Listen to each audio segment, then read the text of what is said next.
Hi, and welcome to this fourth and final seminar in this introduction to Anglican Christianity. My name is Father Luke Hopkins. I'm the Vicar here at St Martin's, Hawksburn. Thank you for joining us. Let's begin by recapping the last few sessions in this series. In the first seminar, we looked at Anglican ideas and some of the basic common features of Anglicanism worldwide. In the second seminar, Anglican Stories, we explored a broad overview of the history of the Anglican churches, starting with the Church of England.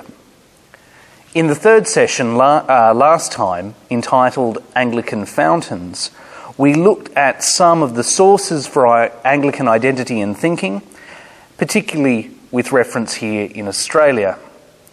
This final seminar is entitled Anglican Shapes, and we're going to look at how Anglicans have organised their common life together and how they understand the ministry that God calls his people to. I'll be particularly speaking out of my own context here in Australia. Wherever two or three people are gathered, there is politics. Now, I don't necessarily mean that in the sense that we often use that word, politics, in a modern setting. What I mean is that when you have two or more people together, there will be an idea of how to best interact with each other, what it is best to do together, what behaviours are acceptable, how to function together, what is the purpose of coming together, and so on. There will be an idea of what is the best form, function, and purpose for this group of people. And it does not necessarily mean that both or more people will agree with this idea. They might have very different ideas. Words like polity, politics, and political all come from the Greek polos, meaning city.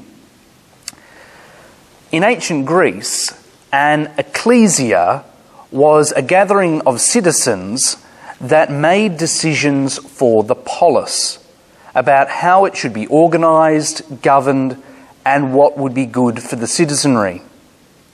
We use the word polity, therefore, to mean the form of the group or groups and the organising principles behind that. In Matthew's Gospel, we read about Jesus using this word ecclesia and saying that he was founding his own ecclesia. Jesus is the head of this ecclesia, and its citizenry are his disciples. It is from this ecclesia that we get the word ecclesiology, which is the theological study of the church. We translate the word church in English from another Greek word, kuriaki, which means belonging to the Lord. Christ's church builds on his teachings and the good news about his saving death, resurrection and ascension told to us in Scripture, and makes those the ideas that form and govern this group and give it its purpose and actions to carry out. The church has its past, present and future always in Christ. So when we look at the question of Anglican identity in the modern world, and specifically at the structures of the Anglican churches, this becomes a question of polity. Anglican theologian Dan Hardy once said that ecclesiology is the true form of human being. Wherever human beings gather together, they come up with certain ways of how to live and work together. The church is the same. What is different about the church is that we believe God also guides his people in how they should live and work together, that God is part of God's church. So who we are as Christians, who we believe we should be as Anglican Christians, shapes how that common life that we have together and how we organise ourselves so that we can faithfully and effectively further God's kingdom and spread the good news. Anglicans affirm the ancient church's belief that we are part of the one holy Catholic and apostolic church. There are several ways in which the church is spoken about in the scriptures, about 90 in fact. It is the ongoing community of disciples gathered around Christ, our Lord and Saviour. Paul uses the analogy of a body that is made up of many parts and limbs. The church is the body of Christ, with Jesus as its head, bound together through the Holy Spirit.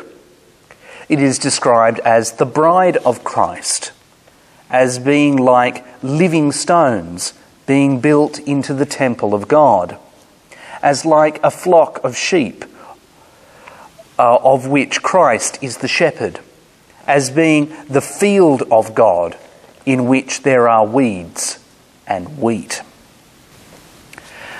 Anglicans believe that the church on earth is united with the church in heaven, the Sanctorum Communio, the communion of saints. They speak of the church militant here on earth and the church triumphant in heaven. They worship God together with angels and archangels and with all the company of heaven. As such, the church includes all the Christians who have ever been and will ever be, as well as all those alive on earth today, because we are united with God, who always was, is, and ever shall be. The church points towards the kingdom of God, and by God's grace, works towards the kingdom through following Jesus' teaching. We do so through acts of justice, peace, care, kindness, love, patience, generosity, and through sharing the message of the good news and inviting others to become fellow disciples as well. Through the sacraments of baptism and the Eucharist, Christians are made part of the church and strengthened for their ministry and part in God's mission. Just after the time we generally believe the writings that are contained in the New Testament were written, there are a series of letters which have come down to us from the first couple of generations after the time of the apostles. While those earliest writings in the New Testament dealt primarily with who Jesus is and what it means to follow him and salvation and so on, they do not give us a blueprint or set of instructions as such as to how the church should be organised. This is okay. They don't also, for example, give us a set of instructions on exactly what we are to do when we come to worship either, for instance. We may get some clues on what to do and certainly about how we should behave, but the writings in the New Testament are not any more a textbook than the Old Testament writings are. However, the generation of Christians after the authors of the New Testament were keen to start, we see, writing to each other about how the church was to be organised and the legacy they had received from Christ and the apostles. It wasn't until the 4th century, after Christianity had become the official religion of the Roman Empire, that we actually get an agreed upon, written down list of rules and instructions. Until then, it really wasn't possible for all Christians across Europe and the Mediterranean and the Middle East to come together. Scholarly opinion trends towards the idea that there may have been some variety in the details of how these early churches organised themselves, but that over time a pattern emerged across the church.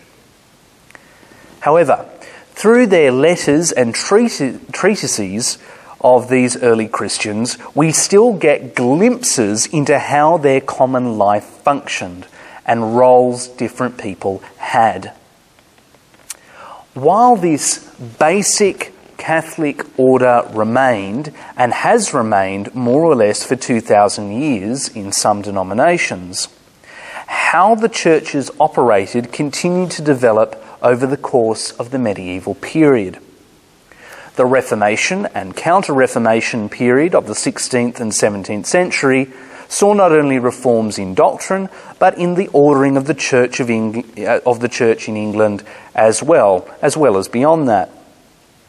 The Church of England retained the Catholic ordering it had received, but special emphasis was placed on preaching and pastoral care by clergy, not just liturgy and the monastic cycles of prayer. The fact that clergy could marry changed things dramatically. The system of crown appointments was enhanced. There was an increasing involvement by the laity in the decision-making bodies within the church. We get Anglican Christians spreading around the world, which also changes the dynamics and expectations. And eventually we come down to the 20th century, in which women are finally able to be ordained to all three orders of ordained ministry, in Anglicanism at least. We turn now to how Anglicans have understood ministry and mission within the church. Everyone who is baptised becomes part of the people of God. The Greek word for people is laos. As such, in Christian terms, we say that everyone who is baptised becomes part of the laity. Unfortunately, we often use the term layperson, particularly in English-speaking cultures, to mean common or uneducated, such as the phrase "in lay people's terms," to mean a simplified form of speech. Everyone, though, who is baptised is part of the ministry and mission of the church and has their own particular part to play in the life of the church. However, the church also has some people that we believe God calls to serve and lead God's people, the laity, after the pattern of Jesus himself. Those people are ordained for particular ministries. In ordination, these people are empowered by the Holy Spirit to be particular people and do particular things. As I mentioned last week, the ordinal is one of those foundational documents that contain an expression of Anglican theology from the 16th and 17th centuries. It is meant to continue to inspire our theology today, although unfortunately many are unfamiliar with it. Ordination services hark back to the public examination and selection of candidates for ministry, along with the physical rite of the laying on of hands, like confirmation. In this laying on of hands, the candidate receives the Holy Spirit for the office and work of their particular ministry, which is done with prayer. Prior to this, candidates for ordained ministry are asked a series of questions about what they believe and make promises as to what they will commit themselves to. One is not simply ordained because one has completed a theological degree or because people think you might be good at it. There is a process of discernment and formation, and then it is the rite of ordination by the bishop, done in a particular historic way, that set people apart for these ministries in the Church of God. Anglicans, like Roman Catholics and the Orthodox churches, hold to the ancient threefold order of ordained ministry. There are three distinct orders: bishops, priests/presbyters, and deacons. First, let's look at bishops.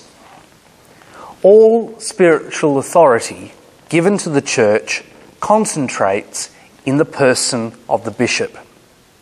They are the leader of the local church and the servant of the servants of God. The bishop is responsible for all ministry in their particular area, called a diocese. Only a bishop can ordain priests and deacons, and they are the normal presiders for Anglican liturgy, for baptism, for Eucharist, and so on. In Anglican churches, they alone preside at confirmation. This is symbolic of the bishop as the leader of the local Christian community, around which the Christian community forms, welcoming candidates into the fellowship of the church and praying that the Holy Spirit will empower them too for ministry and mission. By ancient church ordering, at least 3 bishops are needed to consecrate a new bishop. It is the bishops who are responsible for maintaining the orthodoxy and order of the church. While modern church practice and the size of modern dioceses means that bishops are often absent from congregational life in each place, they remain the leader of the community and spiritually united with all those under their care. They are also spiritually united with all other bishops in communion with them, and with, or we might say, with all the other Anglicans in various places through those bishops. Let's now take a look at priests. There is some scholarly debate as to the origins of a distinct order between bishops and priests. However, as I already made mention of, there quickly developed a pattern of life within the early church that developed around a central figure for the Christian community who had oversight over the whole community and who was assisted by others who had particular and different responsibilities.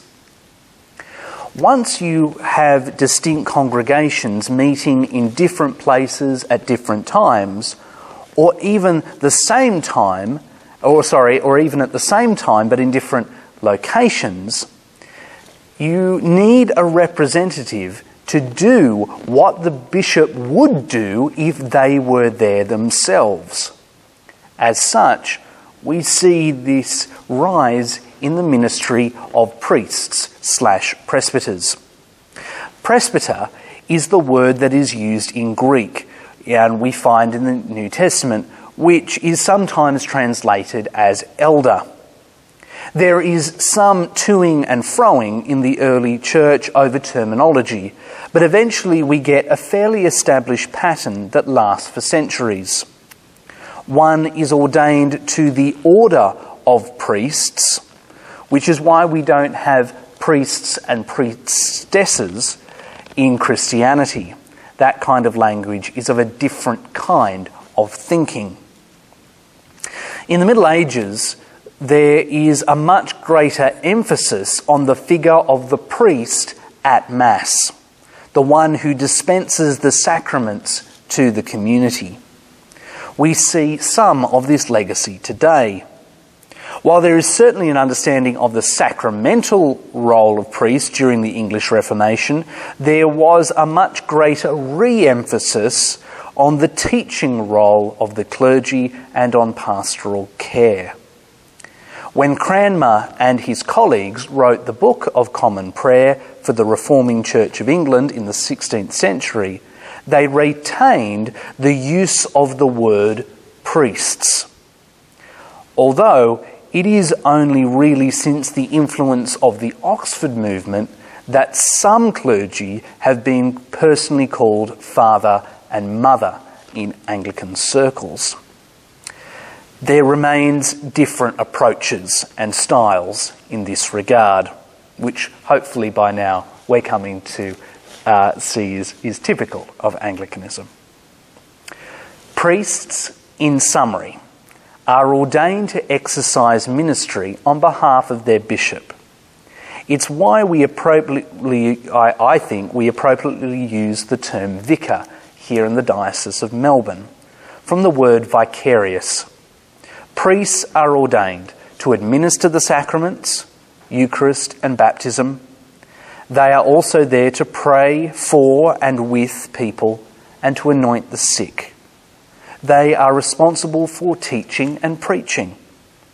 What is particularly distinct from the diaconate, which I'll talk about in a minute, is that priests are believed by Anglicans to be empowered by the Holy Spirit at ordination to bless and absolve, the so-called power of the keys.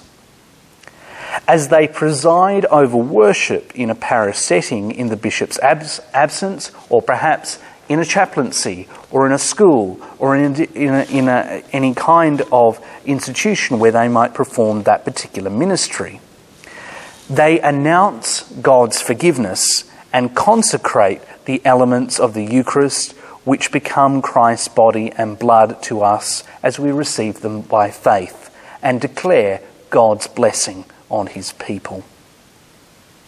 In the ordinal of the 1995 prayer book, the following is said to those to be ordained to the priesthood, and I quote, "Our Lord Jesus Christ summons us all to obedience and discipleship.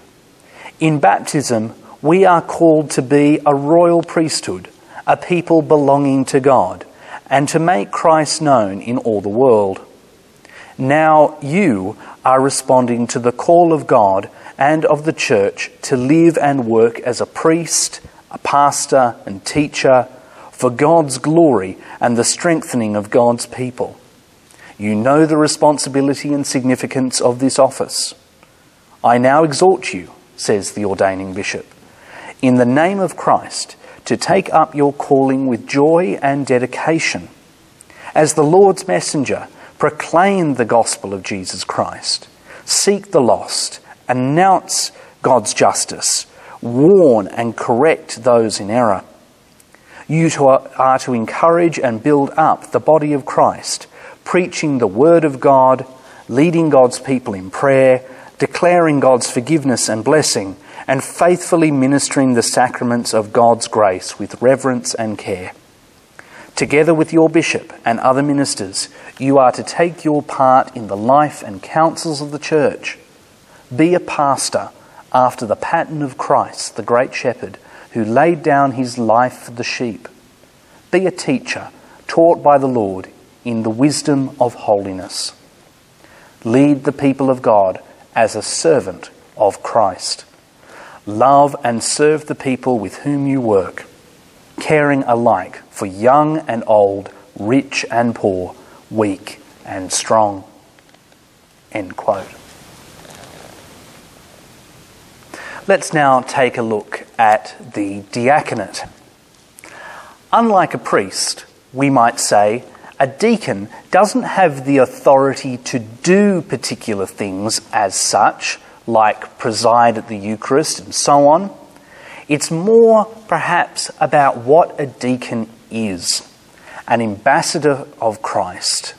They serve to remind all the Church what it is meant to be.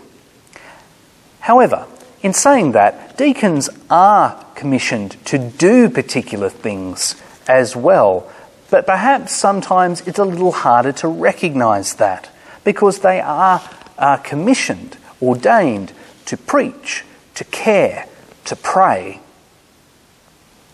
A deacon is ordained to exercise ministry on behalf of their bishop.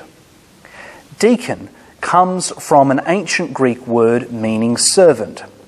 And historical research has shown that deacons not only served at table helping the poor, the widows and orphans in the ancient church, but were akin also to ambassadors and messengers. Anglican deacons are responsible for teaching and preaching. They are called to serve the poor, the sick and the needy. They are called to pray for their community and to bring the needs and prayers of the community to God in common prayer. In the words of the ordinal, they are to encourage the members of Christ's body by word and example. They assist in the administration of the sacraments and take their part in the leadership, governance and general life of the church. Deacons are not baby priests, nor is it a kind of apprenticeship. Once you are ordained a deacon, you remain a deacon. Orders for Anglicans are cumulative. That is, someone who is ordained as a priest from being a deacon is a deacon and a priest. A bishop is a bishop, priest and deacon. There are some who take a functional view of orders as opposed to this perhaps ontological view. The functional view sees these orders as distinct roles or tasks rather than something which those who are ordained become and be. There is perhaps more akin in this thinking to Presbyterian approaches than traditional Roman Catholic and Eastern Orthodox views, which many Anglicans share. Just to finish off this particular section is to say that, and it is worthwhile saying, that someone can also be stripped of their holy orders, often called defrocked, for very major offences. While bishops and clergy are called to be a living example to the whole body of Christ of what we are called to be as disciples of Christ, not all do this well or wisely. There is no stipulation in Anglican thought that ordination makes one perfect or holy. Many, I know, will have had bad experiences with bishops or clergy because of incompetence, wrongdoing, or just simply because they were having an off day. What we should all, I think, remind ourselves of, though, is that bishops and clergy have had bad experiences of each other and of the laity as well for exactly the same reasons. Thankfully, there is grace and forgiveness for all of us. St. Augustine of Hippo apparently once said that the church is a hospital for sinners, not a museum for saints. So, now that we've looked at some of the ways Anglican Christians approach ideas about what it is to be Christ's church and the ministry the church has, that Christ calls us to, we turn now to look at how Anglicans have organised their common life together. I'd first like to look at what we know as the Anglican Communion and how that forms itself around the world. The Anglican Communion stretches around the world and is currently considered the third largest Christian denomination. This does depend on how you consider the Eastern Orthodox churches and also the Pentecostal movement. Census data in 2016 put the approximate number of Anglicans worldwide to be about 85 million, the majority of whom live in what are perhaps unfortunately labelled as developing countries. There are currently 41 member churches or provinces of the Anglican Communion, plus 5 extra-provincial churches which are tied to Canterbury, which I won't go into the exacts of how or why now. What is important to recognise here, I think, is that the communion is made up of churches. There is not an Anglican Church in the same way one might consider the Roman Catholic Church. There is not a straight pyramid-like hierarchy in which everyone goes up or down to a central figure. It just doesn't work like that in Anglicanism. Rather, there are a series of different independent churches, many of which operate upon national boundaries. Those churches/provinces have the right and ability to organise their own life together. To hold the Anglican Communion together, 4 so-called instruments of unity were developed over a series of years to bring the member churches together. The first of these is communion with the See of Canterbury. All member churches are recognised by the Archbishop of Canterbury as being spiritually joined to them and with each other through them. I say them in reference to the Archbishop of Canterbury because while this has always been a him thus far, there's every possibility that one day it will be a her. The Archbishop of Canterbury, however, is not a papal figure or a patriarch. The Archbishop of Canterbury cannot coerce member provinces, nor do they have, shall we say, hiring and firing power. Their role for the communion is perhaps symbolic, a unifying figure, not a centralised authority. The Archbishop of Canterbury does, however, have a tremendous amount of moral influence. It is perhaps, though, one of the most thankless jobs in the whole of the communion. The office of the Anglican Communion operates out of the auspices of Lambeth Palace, the traditional London residence of the Archbishop of Canterbury, roughly located on the opposite bank of the Thames from Westminster in London. The second of these instruments of unity is the Anglican Consultative Council, which is perhaps for many Anglicans, one of the more obscure of all of these instruments of unity, as most people, let's be honest, have never even heard of it. Its role is to facilitate the cooperative work of the churches of the Anglican Communion, exchange information between the provinces and churches, and to help coordinate common action. It advises on the organisation and structures of the communion and seeks to develop common policies with respect to the world mission of the Church, including ecumenical matters. Its membership includes representation from each province, and it meets approximately every 3 years.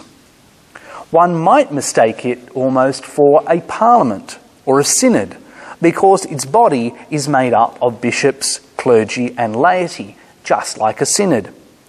But it actually has no real control over the communion. It can advise and does advise and puts out statements. But that's really about it. The third of these instruments of unity are the Lambeth Conferences. This group, which gathers bishops from around the communion, first gathered together with the Archbishop of Canterbury in 1867. And it is actually the oldest international consultation of its kind, depending on how one categorises medieval church councils in Europe.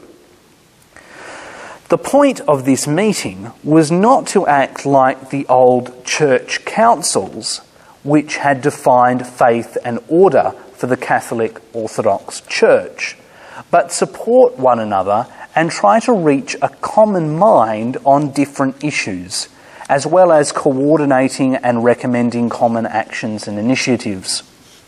These meetings have occurred since roughly every 10 years. The Lambeth Conferences gather all the bishops of the Anglican Communion roughly every 10 years to meet and consult with one another. How the conference operates has changed over time. There have been synod-like arrangements in which the bishops agree on various statements, which act like recommendations to each other and to the whole communion. There are also Bible studies, times for common worship together, support groups, seminars with guest speakers and professional training. For those who can't imagine it, imagine the elements that might go into the makeup of a national conference for a major political party. However, the point of these is to gather the leaders of the communion together, who are in theory all equal to each other, to remind them not of their autonomy, but of our mutual interdependence. The bishops gather to support one another and pray with each other. Due to significant tensions in the communion, the 2018 conference was postponed to 2020. Due to the pandemic, this has been delayed till 2022. This now means there hasn't been a Lambeth conference since 2008, at this current point in time in which I'm speaking. The fourth of these instruments of unity is the Primates meeting. The Primates meeting is the most recent of these instruments of unity, and it started officially in 1979. And this meeting gathers the official representative heads of each of the member provinces/churches of the Anglican Communion. Like the Lambeth Conference, the Primates, or whatever the local term happens to be, meet together to support one another together and discuss various matters that are arranged on an agenda by the Communion Office. Being a much smaller group than the Lambeth Conference, this group has met in different places throughout the world on a more regular basis. It is essentially a forum for international and intentional consultation. Together, these four instruments of unity are meant to help bring the Anglican churches of the Communion together without a centralised authority or confessional agreement. There were recent attempts to introduce a covenant-like document between the member churches, but this initiative wasn't accepted worldwide. I'd like to turn now to look specifically from my own context, which is the Anglican Church of Australia, and how this national church organises its common life together. As we discussed last week, in 1962, the Diocese of the Australian mainland and Tasmania came together with a common constitution, not entirely dissimilar to the Federation of the Australian Colonies in 1901. However, there are some big differences as well. There have been several amendments to that constitution and subsequent canons introduced, including a name change to become the Anglican Church of Australia in 1981. Currently, the Anglican Church of Australia consists of 23 autonomous dioceses. There is little of superstructure at a national level. Representatives from the diocese come together to join a general synod every 3 years approximately. When not in session, there is a standing committee of the General Synod, along with several other committees on a variety of issues. There is also a General Secretary with staff. Chairing the General Synod is the Primate. I mentioned primates before. Although sounding like a monkey, the key term here is from the Latin prime, that is, first. In Anglican terms, a primate is a first among equals. Currently, our primate is the Archbishop of Adelaide, Geoffrey Smith. The primate is elected by the bishops of Australia for a period of 6 years. They have the responsibility over the office of the General Synod, chair national meetings, and represent the Anglican Church of Australia generally as a spokesperson. The makeup of General Synod is determined by the rules in the Constitution. These have been weighted to favour the larger metropolitan dioceses. Put short, in a way, the more clergy you have, the more representatives you get. This was an incentive to get the larger historic dioceses to join the national body during the debates in the early 20th century. There is no coercive agent at a national level. That is, no entity can tell those within any diocese, any particular diocese, what to do or think. Any canons passed at the General Synod meeting have to be adopted by each diocese in order to come into force. Any amendment to the Constitution has not only to be agreed by a majority of the dioceses across the Church, but the majority of the metropolitan dioceses as well. This does not include those fundamental declarations we looked at last time, which cannot be altered. The different dioceses across Australia are also grouped into provinces, which mostly fall upon state lines. This is different, just to make it a little bit more confusing, from the provinces of the Anglican Communion. I realise here the terminology might get a little confusing. As to provinces in Australia, for example, the dioceses of Melbourne, Gippsland, Bendigo, Ballarat and Wangaratta form the province of Victoria. The diocesan bishop of Melbourne, that is, the bishop responsible for the diocese, is styled as an archbishop. The archbishops of the metropolitan diocese have a special relationship with the diocese within their local province and with the other local diocesan bishops. This is not as such a command and control so much as a moral influence. For example, the Archbishop of the province has the right to be the presider at the consecration of bishops for within that province. Why is the diocesan Bishop of Melbourne called an archbishop? Well, this is mostly for historical reasons and came about during the early 20th century. In Anglican terms, we often talk about a difference between order and style. The orders we hold on to, as I said before, are bishops, priests and deacons.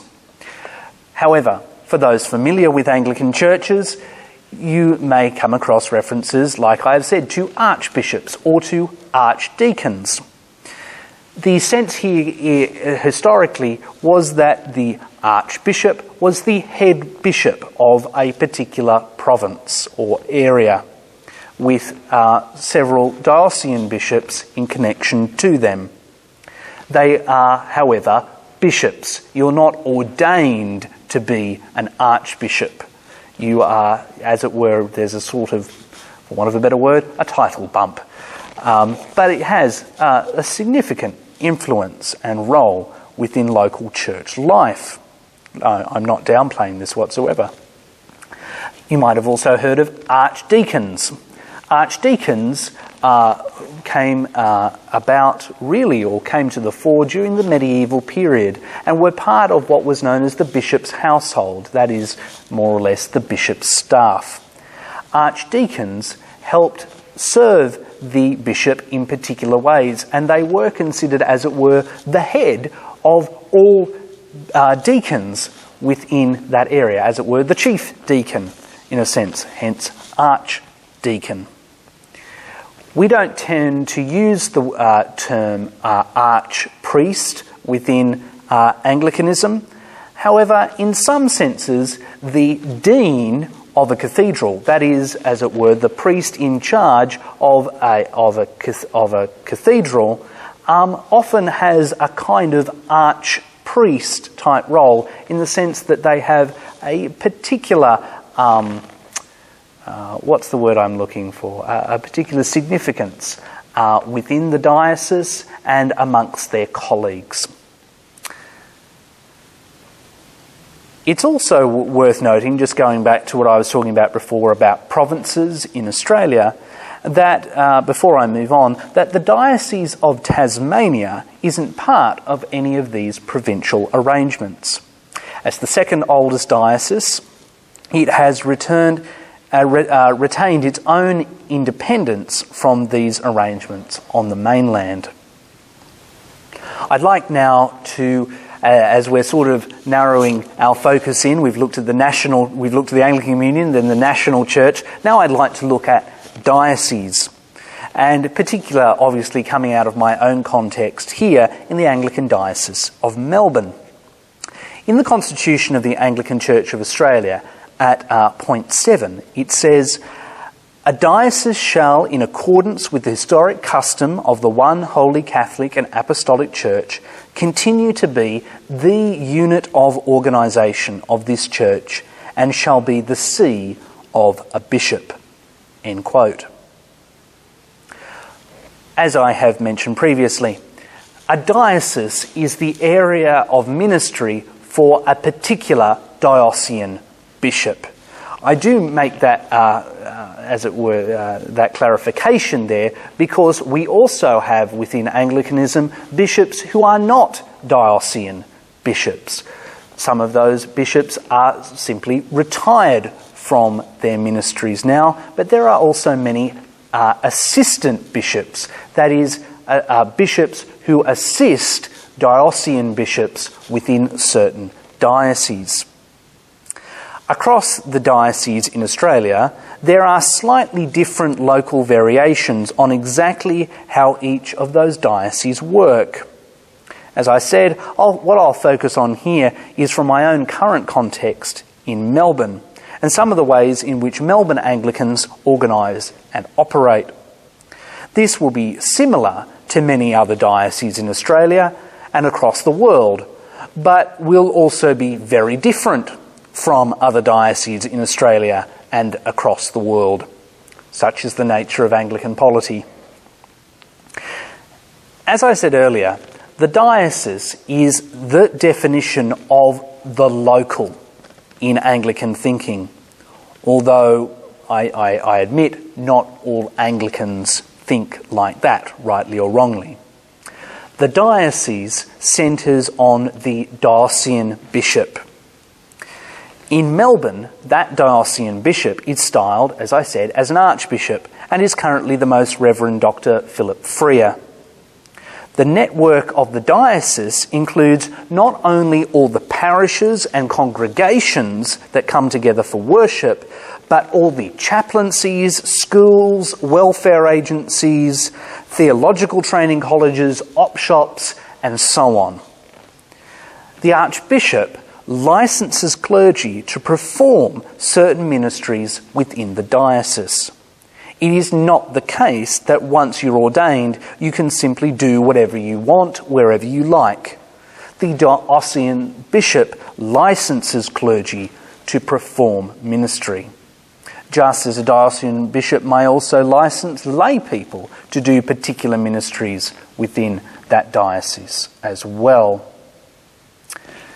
Parishes, which I'll come back to in a minute, are geographic areas within these dioceses. They have particular boundaries, and local clergy there are responsible for the people within those boundaries on behalf of their diocesan bishop. Now you'll notice there I just used the word local in a different way.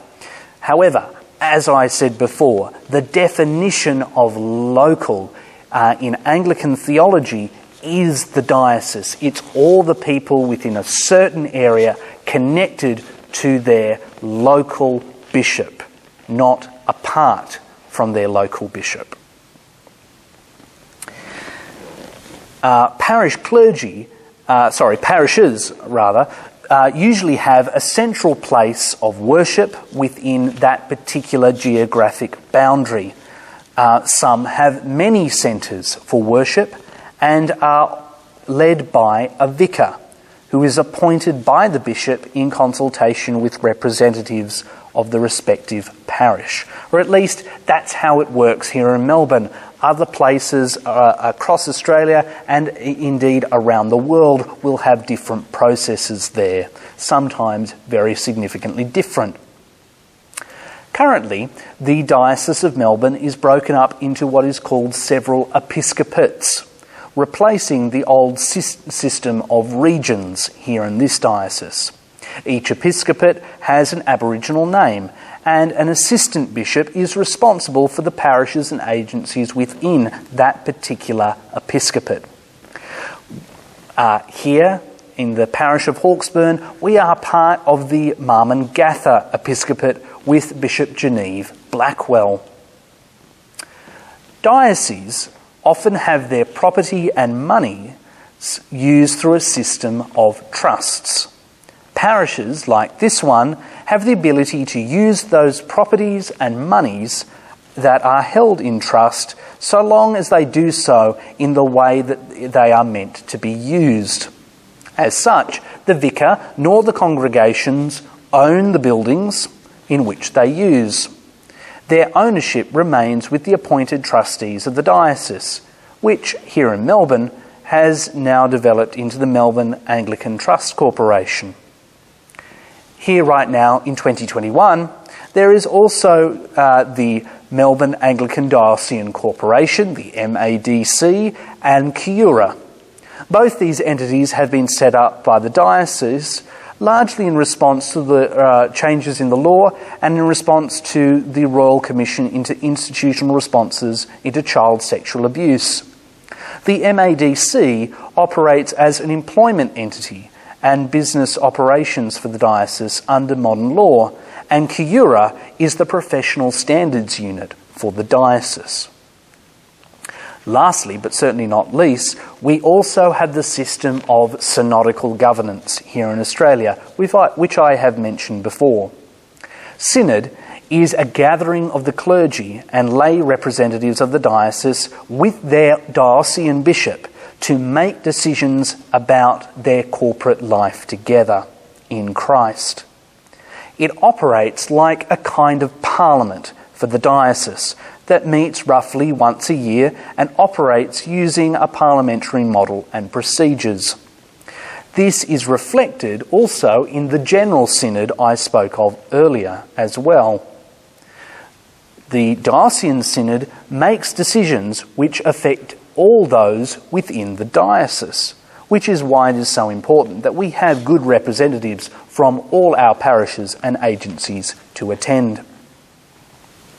And so, now that we've looked at the Anglican Communion, the national church, the diocese, which, as I said, is the definition of local in Anglican theology, I think it's also important to look at parishes specifically, for no other reason that for most Anglicans, or at least many Anglicans, the parish is the main point in which they interact with Anglicanism broadly. The Anglican understanding of parish is very ancient and not entirely dissimilar to Roman Catholics, Lutherans and the Eastern Orthodox, though there are some differences. The parish is a section of this local diocese that usually has a place of worship and is served by and led by a vicar or rector. One of the common mistakes in how we speak is between parishioners and congregants. When we say parishioners, we often mean those who come to worship on a Sunday. But they are actually the gathered congregants. Parishioners are all those who live within the parish boundaries. Anglicans have placed a great emphasis on the need to serve their local community and bring the gospel to them. Parish clergy should be just as available to every one of their parishioners just as they are to the normal, regular congregants. Our parishes here in the Diocese of Melbourne operate by a particular governance act from the Synod that has changed over time. As I said, you have the ordained vicar who is responsible for the priestly care of the parish through prayer, teaching and the sacraments. Much of how we understand our vicars and rectors comes from medieval notions of the cure of souls. That is, that the parish priest had a particular spiritual responsibility for everybody within that particular parish boundary, a ministry which they share in with their diocesan bishop. On behalf of the bishop, they oversee ministry within the parish. They don't do all the ministry in the parish, though, because ministry, as I said, is the responsibility of all the baptised. The problem is that what priests do, what they are responsible for, is often the limits of what a lot of the baptised, unfortunately, think ministry just is. Each parish, here in Melbourne at least, has a parish council, which is essentially responsible for the governing of money, not necessarily on deciding all of the ministry. These parish councils, elected by regular congregants, are consultative bodies that meet together to pray and discern how this group of Anglican Christians in the diocese can best serve its community in ministry and mission, and the resources that might be required to do so. And here I think is the importance of how we understand dioceses and parishes and other agencies within a diocese in part of Anglican theology. It is this understanding that it is a particular group of Anglican Christians within a certain place with their bishop who are discerning how to do ministry and mission in that place to all those around them and not just each other. It is this group of Anglican Christians connected to all the other Anglican Christians across that region, across that diocese, connected to their bishop. The parish is not just about us. The church is not just about us. There is a wider appreciation of how the church and ministry functions within the church in Anglican thinking. Going a little further, back to parishes, church wardens are often a significant feature within many parishes and have a special role in the responsibility for the maintenance of buildings and resources for the ministry of a parish. Church wardens are tasked with making sure that the resources that keeps ministry going are essentially there and are maintained. They do this along with the parish council. A parish treasurer maintains the financial records of the parish and advises the parish council on monetary matters. There are also various teams of people that work in different areas of the parish church's life, such as on welfare issues, on fundraising, on the liturgical life of the parish, in study groups, and so on. We also, as I said, have representatives that go to the diocesan synod and also form part of an incumbency board, which discerns a new vicar with the local bishop when there is a vacancy. Hopefully, this has given you a snapshot of just how parishes function. There's so much more to be said about what parishes do, what they're like, the different forms they take. But what we're here to do today is talk about how the church forms itself, how it organises itself. That was the task I put before myself. So I've concentrated on those things. So we've looked at the Anglican Communion, and then from my own context, the Anglican Church of Australia, its dioceses, and the parishes and agencies that make them up. I hope in what I have said today that I've given a good overview, at least, of how many Anglicans understand what it is to be the church and how they organise their common life together, particularly here in Australia. Different Anglicans around the world have different ways of walking together with Christ and performing ministry together, empowered by Christ to God's glory. I know that other people would express some of the things that I've said in this seminar very differently, and different Anglicans across the world really do operate slightly differently from others. But all of this, I think, speaks to the rich diversity of Anglicanism, which is because of our intention, or at least this is what I believe, it is because of our intention to be faithful to Christ in our own context and reach out to people in our own contexts and invite them to become faithful disciples of Christ as well. There is so much we hold in common together, and yet there is also great diversity, wonderful diversity that we celebrate together as Anglicans. I hope this seminar series has been useful for you, the viewer. Thank you so much for joining us, and God bless.